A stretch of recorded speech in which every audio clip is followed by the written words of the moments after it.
Hello, another week has gone by and I am back with another book. Book club is this evening on Zoom at 6 p.m. and I will put the link in the comments.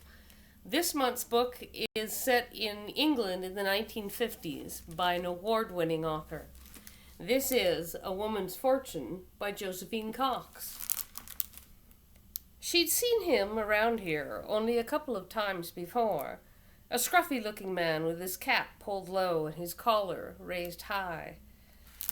He had a furtive air, not looking directly at anyone in the street and skulking in the shadows instead of greeting folks with a cheery, "All right?"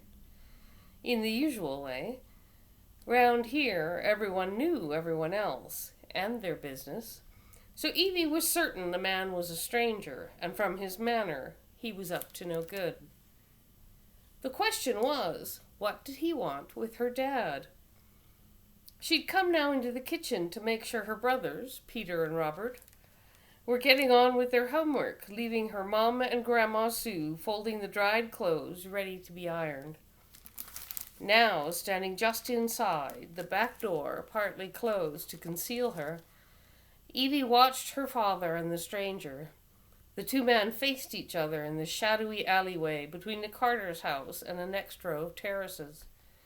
Evie could plainly see both men in profile.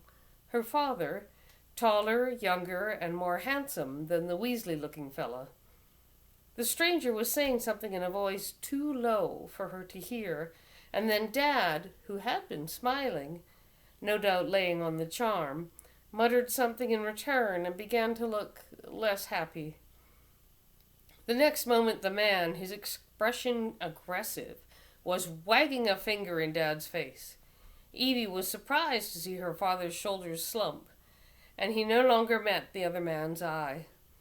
She was half ashamed to be snooping and half afraid that here was bad news on the way, and she ought to see if she could do something about it before her mom heard.